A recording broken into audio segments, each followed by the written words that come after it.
Let's dive into one of the most powerful and, honestly, heartbreaking stories from Hindu mythology. It's a really raw, emotional tale about love, about pride, and about sacrifice. And it carries these timeless lessons about family, respect, and just how destructive anger can be. So this quote right here, this is the key. It gets right to the heart of the story we're about to explore. It's really the central lesson, a piece of wisdom that's born from a terrible tragedy. Let's keep this in the back of our minds as we go through the story.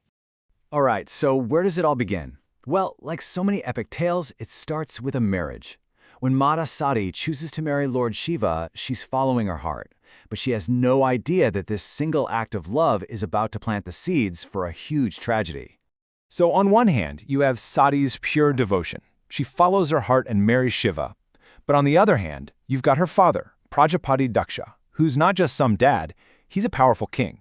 And he is absolutely enraged by this. He can't stand Shiva, and he takes this marriage as a massive personal insult. And right there, that's the central conflict. It's this deep crack in the family's foundation.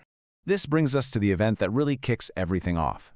See, Daksha doesn't just keep his anger to himself. Oh no. He decides to make it a public spectacle, planning this grand ceremony that's basically just a weapon designed to humiliate his own son-in-law. So Daksha organizes what's called a yagya, a sacred and absolutely magnificent fire sacrifice. Now we need to understand, this wasn't some small family got-together. This was a massive deal, a cosmic event where all the important deities would gather. And check out the guest list. Daksha invites every single god and goddess. It's a who's who of the entire celestial realm. But there's this one glaring omission. He deliberately and very publicly excludes his own daughter, Sati, and her husband, Lord Shiva. This wasn't an oversight. It was a calculated, painful snub. And this is where things take a really fateful turn. The divine messenger, Narad Muni, tells Sati about this huge ceremony. And even though she wasn't invited, she feels this pull to go. You know, maybe she thinks she can fix things. But Shiva, he wisely warns her, you should never go where you are not welcome. But Sati is so torn, and she makes her choice. She ignores his advice and goes alone.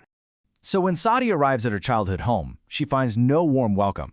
All that hope she had for some kind of reconciliation, it's just instantly shattered by this wall of her father's cold fury. You can just imagine the tension in the air. Think about this scene.